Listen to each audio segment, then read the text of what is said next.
네, 안녕하세요. 샤스파입니다. 오늘은 아이오닉5의 연식 변경 소식이 들려오고 있는데요. 과연 아이오닉5가 연식 변경이 되면서 어떻게 나오게 되는지 지금부터 함께 살펴보도록 하겠습니다.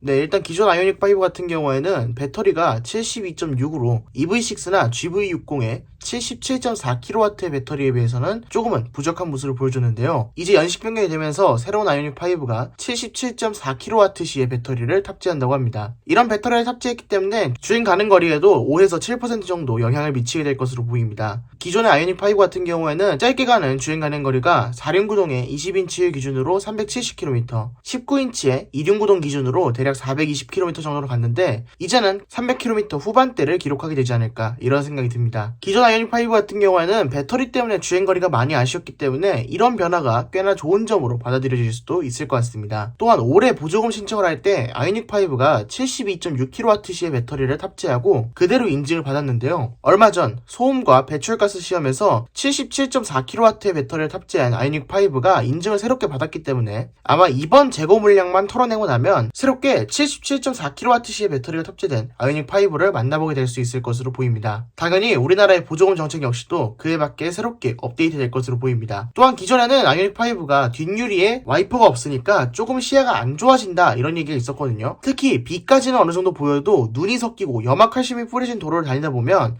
이건 도저히 뒤를 볼 수 없겠다 싶을 정도로 뒷유리가 많이 더러워졌었는데 이제 이것을 개선한다고 합니다. 뒷유리에 와이퍼를 달지 않고요. 뒤쪽 스포일러에 카메라를 부착해서 디지털 센터 미러를 장착한다고 합니다. 여기서 말하는 센터 미러는 룸미러를 얘기하는 건데요. 그러니까 이 룸미러를 버튼을 전환하는 것만으로 모니터를 비춰주고 거울로 비춰주고 이런 게 된다는 거죠. 후방 카메라 역시도 더러워질 위험이 있겠지만 상대적으로 스포일러 밑에 붙어있는 방식이다 보니까 그렇게까지 많이 오염되는 방식은 아닐 것 같습니다. 이번 트래버스처럼 아예 워셔액을 뿌리는 방식이 되어도 좋을 것 같은데 워셔액을 뿌리지 않기 위해서 아마 가능한 한 더러워지지 않는 위치인 리어 스포일러 아래에 장착된 것 같습니다. 이제 자동차를 운행하는 데 필요한 물리적인 거울이 하나도 필요 없는 차량이 될 수도 있을 것 같습니다. 다만 룸미러 같은 경우에는 쉐보레라든지 캐딜락 이런 차량들도 이미 카메라를 기반으로 하고 있는 룸미러를 장착하고 있는데 이런 차량들도 거울로 바꿀 수 있는 모드를 제공하니까 그렇게까지 룸미러가 고장날 걱정을 하지 않으셔도 될 것 같습니다. 또한 새로운 배터리 프리컨디셔닝 시스템을 제공한다고 합니다. 기존에는 아이오닉5 같은 경우에는 수동으로 배터리 열선을 켜줘야 되는 걸로 알고 있었는데 이제 내비게이션에서 충전소를 목적지로 찍으면 그 충전기에 맞게끔 어느 정도 배터리를 데워준다는 겁니다. 이 기능 같은 경우에는 제가 알기로 GV60에 가장 먼저 들어간 것으로 알고 있었는데 이제는 GV60에 이어서 아이오닉5에도 들어가고 있는 모습을 보여주고 있습니다. 마지막에는 SFD, 스마트 주파수 댐퍼가 나오고 있는데 이 부분에서 실제 댐퍼가 개선된다는 건지는 모르겠지만 어쨌든 하체 세팅 역시도 살짝은 변화가 있을 것으로 보입니다. 네, 지금까지 새로운 아이오닉5의 주행 가능 거리 향상과 후방 시야 개선, 승차감 개선과 배터리 컨디셔닝 기능이 적용된다는 소식을 만나봤습니다. 새로운 아이오닉5는 아마 올해 봄부터 만나볼 수 있게 될 것으로 보입니다. 그럼 지금까지 샤스파였습니다. 구독과 좋아요 한 번씩 부탁드립니다. 감사합니다.